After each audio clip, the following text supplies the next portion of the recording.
It's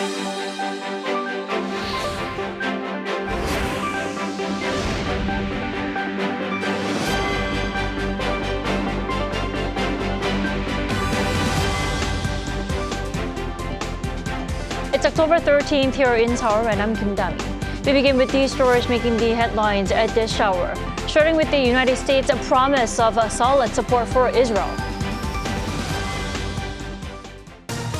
U.S. Secretary of State Antony Blinken pledges Washington will never falter from aiding Israel during his Middle East tour. And the U.S. and Qatar agree not to release the $6 billion of Iranian funds as part of a U.S. prisoner swap amid speculation over Iran's role in backing Hamas. The South Korean government is deploying additional flights to Israel on Friday to bring back Korean evacuees from Israel. Currently, around 720 people are stranded in the country. U.S. inflation in September rose 3.7% on-year on a surge in gas and rent prices. But for the first time in over a year, food prices didn't outpace overall inflation. As the number of casualties in the Israel-Hamas conflict continues to climb, the U.S. has reiterated its support for Israel. The U.S. Secretary of State is to visit Middle East countries as Washington looks to apply pressure on Hamas. Moon Hae-ryun reports. The death tolls in the fighting between Israel and Hamas continue to rise. Following the Hamas attacks on Israel last Saturday, Israel has launched thousands of airstrikes on the Gaza Strip, with the Israeli defense minister saying that they would wipe Hamas off the face of the earth.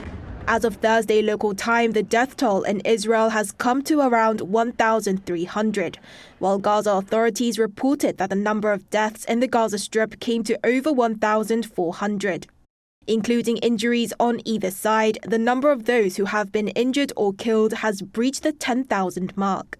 Amid the conflict, the United States delivered a message of solidarity through its Secretary of State during his visit to Israel.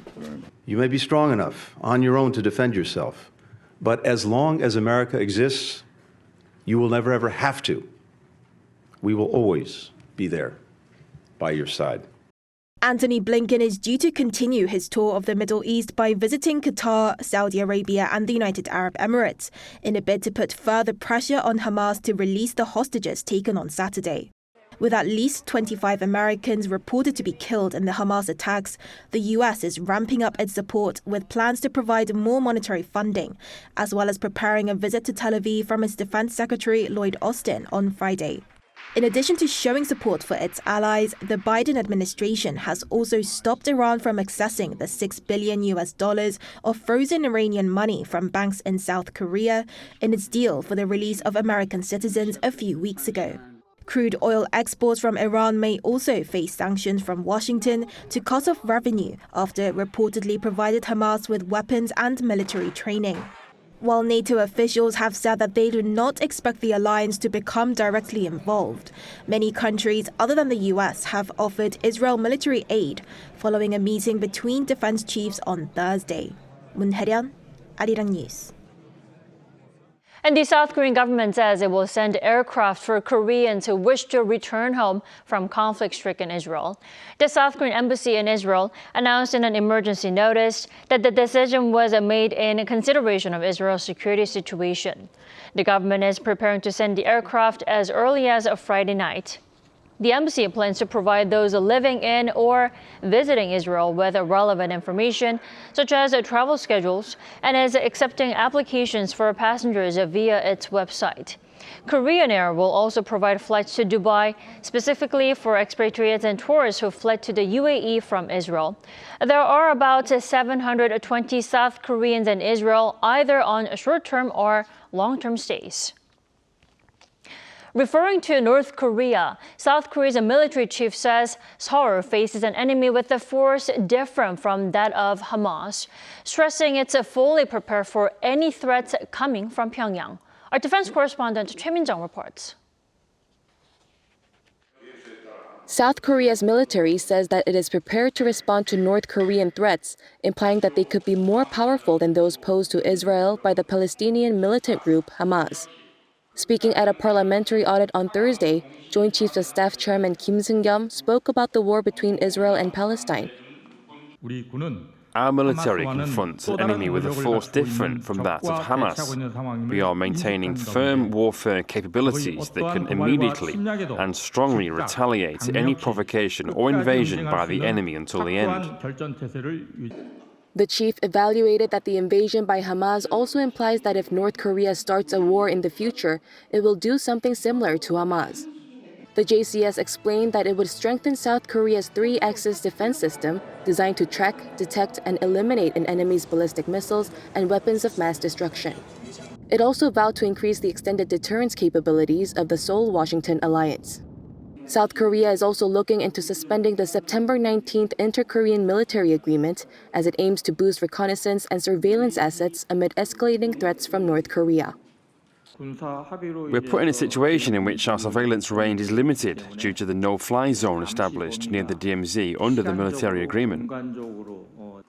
Due to such limitations, South Korea's Defense Minister Shin Won-sik earlier in the week said he would push for the suspension of the pact as quickly as possible. The pact signed by South and North Korea in 2018 calls for halting all hostile acts to reduce tensions. Choi Min-jung, Arirang News. U.S. inflation rose higher than expected in the month of September due to higher gas and rent prices. However, food price inflation at its lowest since March 2021. Lee Seung-jae with the latest figures. According to the latest data released Thursday by the U.S. Bureau of Labor Statistics, U.S. consumer prices remained high in September due to rising gas and rent costs. The September Consumer Price Index rose 3.7% on year, holding steady with August's on-year gains, but slightly higher than economists' expectations of a 3.6% rise. On month, inflation was up 0.4%. Statistics also show that the shelter index, which is largely a measurement of rental leases, as well as the implicit rental value of owner-occupied properties, accounted for 70% of the monthly core increase and more than half of the overall monthly increase. If the rise in shelter prices is removed from the overall CPI, core CPI rose just 0.1% for the month and is up 2% on year, the lowest annual increase that the index has recorded since March 2021. Also, food price inflation is at its lowest rate since March 2021, matching the month's on-year rise of 3.7%. It also marks the first time since early 2022 that food prices did not outpace overall inflation. Meanwhile, U.S. stocks sank on Thursday, ending a 4-day streak due to the unexpectedly high inflation reading, which sparked concern about higher interest rates by the U.S. Fed before the end of the year. The Dow Jones Industrial Average shed 0.5%, with the tech-heavy Nasdaq also sinking 0.6% on the day.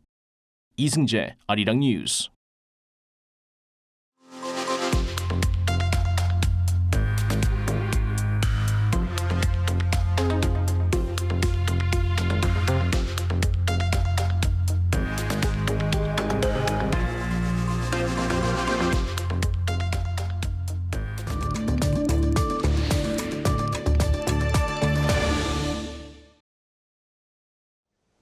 Asia's biggest film festival, the Busan International Film Festival, closes its curtains after 10 days of glitz and glamour. Let's look back on the 28th edition with Pierce Conran this morning. Welcome back. Good morning. Thanks for having me. Sure.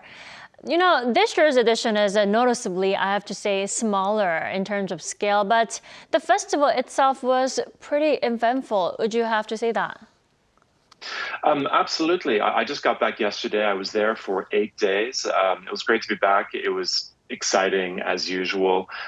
It's true that because of the troubles that the festival has experienced this year, well-documented troubles, there was a sense that the festival was slightly downsized this year, more that there were slightly fewer screenings. They invited marginally fewer films, but there were just as many people there. I mean, people were very excited to be there, and that kind of led to a problem where there were slightly fewer screenings, but just as many excited.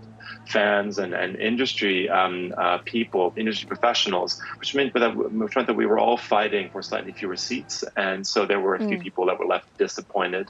I certainly wasn't able to get into a couple of screenings, but there were some shows that were, incredibly popular, like Yorgos Lanthimos' new film, Poor Things, also the documentary about the late K-pop star Sully called Dear Jilly, and those were very hard to get into. I myself got into Poor Things, luckily, in the end for the third screening, so I was very happy about that. Nice. But there were also no shortage of big names. Lots of big people at the festival. Song Kang-ho was kind of the host of the festival. You had Stephen Yeun and John Cho there. You had people like Fan Bingbing. It was still felt like a very, very big event. That's good. Now, then what would you have to say the highlight was at the 20th edition? Well, I think that ever since a few years ago in 2021, they opened a new program, which is called On Screen, which focuses on streaming series. And this reflects, of course, a big sea change within the industry as a whole. And this event has gotten much bigger. And so this year, I think that was very big. And so you had Netflix, was, of course, a big presence this year. They didn't have a new drama this year, but they did have an Indonesian series called Cigarette Girl. They had a lot of very big movies. They had the local films, Ballerina and Believer 2, and also the upcoming documentary Yellow Door 90s Lo-Fi Film Club, which actually focuses on the cinephile group that director Bong Joon-ho of Parasite fame was a member of 30 years ago. The film chronicles their time together and also how he made his first stop-motion short, Looking for Paradise. Highly recommended film. Very exciting screening. But there were lots of big local dramas that were very, very exciting. Disney had their show Vigilante with Nam Ji-hyuk, which opens next month. That was a great revenge action series. I was particularly impressed by the lineup from the local streaming service TVing, which included the show LTNS, which stands for Long Time No Sex, about a sexless couple who end up kind of becoming blackmail scam artists. A wonderful black comedy starring Isom and An Jae-hong. I also really liked the series A Very Bloody Day, a story of a taxi driver taking up a serial killer's affair, and it's a very exciting thriller. That's a very good list of movies to watch. Now, it has to be pointed out, Pierce, that this year's BIFF was not as big or glamorous compared to the ones we've had so far, and that because of those administrative woes and the budget issues. Now, walk us through those struggles. Yes, so back in May, the festival director position was split into two by the festival chairman, and the industry was quite upset by that when someone called Cho Jong-guk was hired as the managing director. The industry threatened to boycott, and the existing festival director, Ho Moon-young, stepped down. And soon after he resigned, he was hit by sexual harassment allegations. And then after that, the festival chairman, so the big boss, Lee Yong-kwan, tendered his resignation, which will take effect after the close of today's closing ceremony. So the very, very messy lead up to this year's edition, huge amount of staffing reshuffles. Right.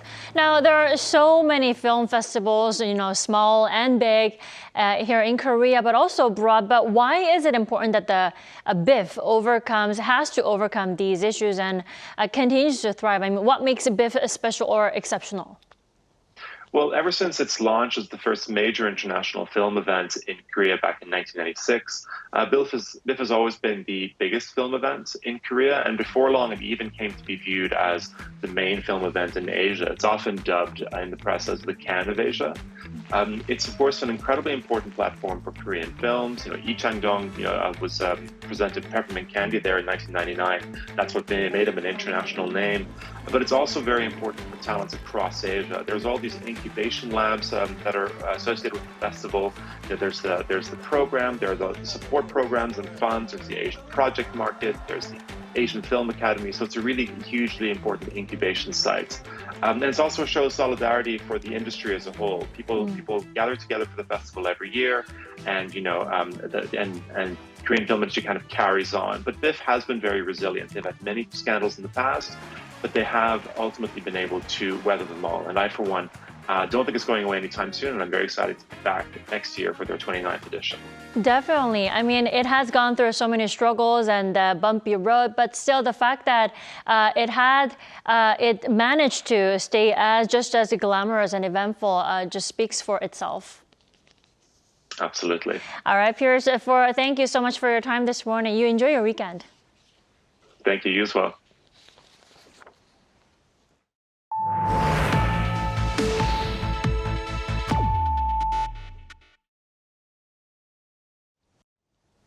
Regional imbalance caused by declining population is a major concern for South Korea. In an effort to survive, cities and towns outside the capital Seoul are introducing what's being called loconomy to attract visitors and make the regions thrive. Lee Soo-jin explains.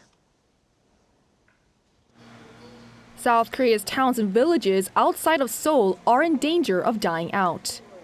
To try to prevent this, some areas are trying to revitalize themselves through loconomy, which involves businesses and products that reflect a region's unique characteristics.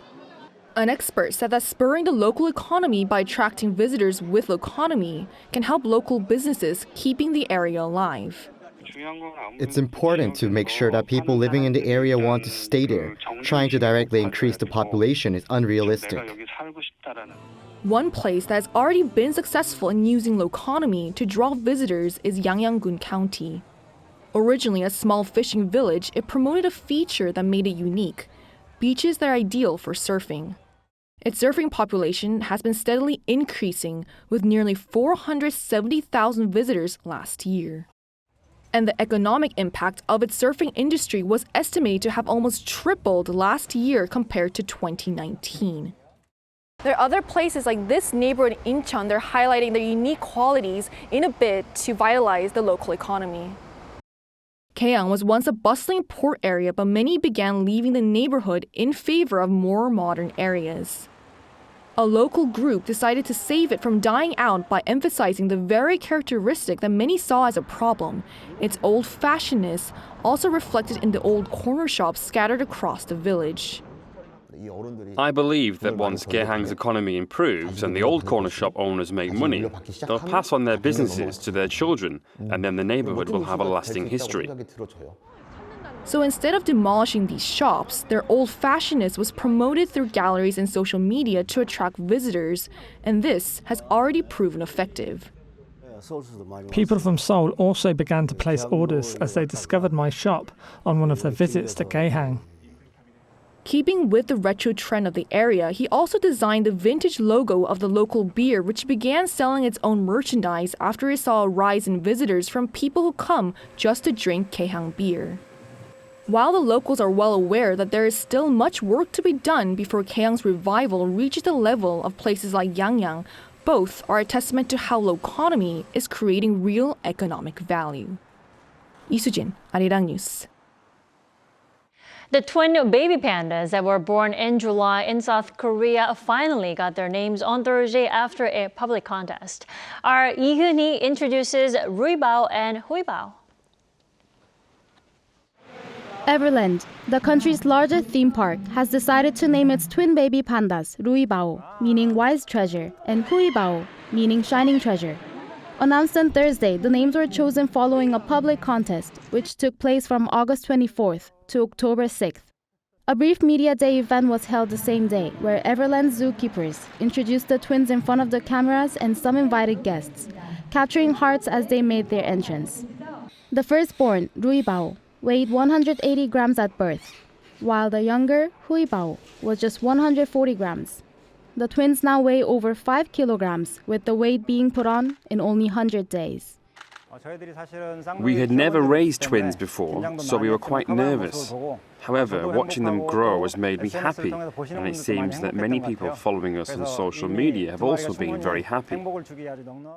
The twins' parents are Aibao and Robao, and the twins have an elder sister, Fubao, the first giant panda bred naturally in Korea.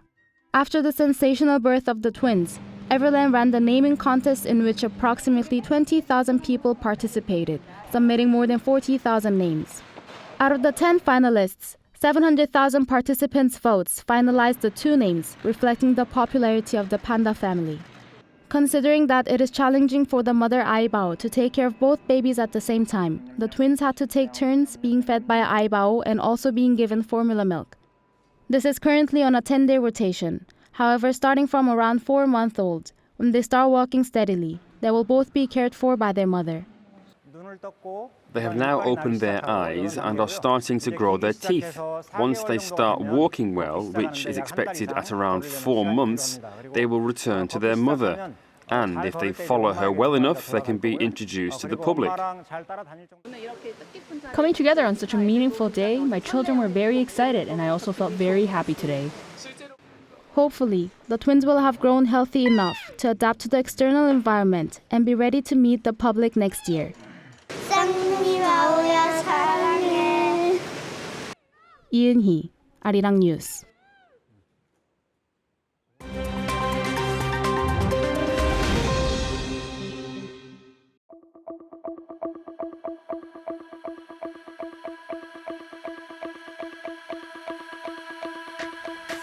Good morning, I'm Matthew Ashley, and we now turn over to stories from around the world. We begin in France, where police used water cannons and tear gas to break up a pro-Palestine demonstration after France issued a nationwide ban on such gatherings. Now, the incident at the Place de la République on Thursday local time saw demonstrators with Palestinian flags chanting that Israel was a murderer. Authorities say around 3,000 people had gathered and that 10 were arrested.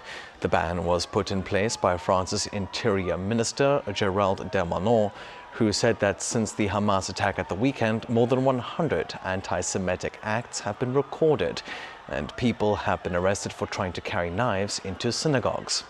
The minister has said that any foreign nationals breaking the rules will be deported. France has large Jewish and Muslim communities at around 500,000 and 5 million people respectively. Now, the United Nations says that the global water cycle is spinning out of balance. That's according to its World Meteorological Organization, which said Thursday that the hydrological cycle is being affected by climate change. The statement came as part of its State of Global Water Resources report for 2022, which highlighted that cases of flooding and torrential downpours are getting more severe in some places, citing the Pakistan flooding last year, which killed over 1,700 people. It also noted that 50% of global catchment areas and reservoirs displayed abnormal conditions, with the majority drier than usual. The international body says that a policy shift is needed to allow them to better monitor the situation. Now, in keeping with tradition, Britain's Royal Mint has revealed a new set of coins to mark the arrival of a new monarch. The new coins showcase King Charles III and his passion for nature conservation. All coins will feature the king's face on the head side. The tail side of different coin denominations will show various flora and fauna, including a red squirrel, an oak tree leaf, and bees, amongst others. The new coins will keep the size and shape of previous designs and are expected to enter circulation at the end of the year. Old coins featuring Queen Elizabeth II will still be accepted, while banknotes featuring the King's face will go into use in the middle of 2024. And finally, New York Comic Con 2023 has officially kicked off. The 17th edition of the annual pop culture event began on Thursday local time and is expected to draw in more than 200,000 people over the next 4 days. The opening saw a number of attendees enter the event at the Javits Center dressed in a variety of costumes, from Buzz Lightyear to Batman. Now, the convention will feature special exhibitions as well as panels with Hollywood A-listers such as Chris Evans and Ewan McGregor. Comic-Con first started in 1970 in San Diego, California. It's since grown into an international multi-city event that showcases everything from comic books to movies and television.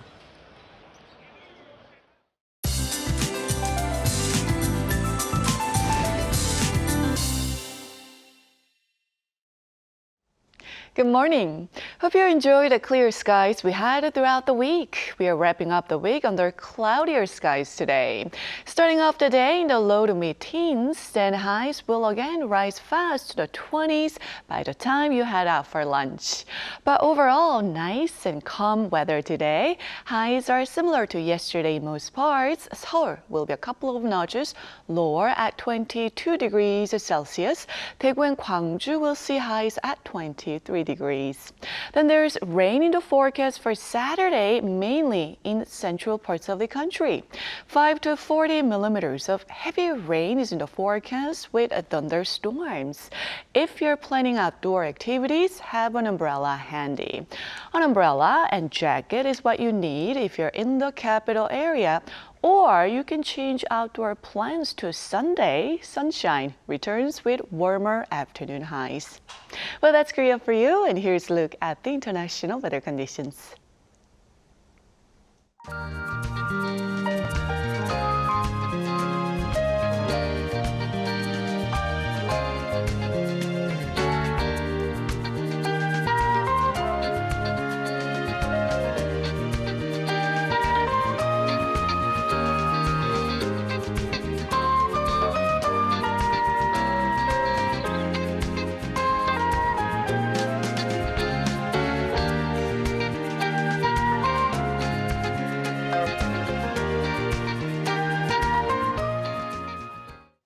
We thank you for watching New Day at Arirang. We'll be back next week for Monday's edition at the same time, 9 a.m. Korea time.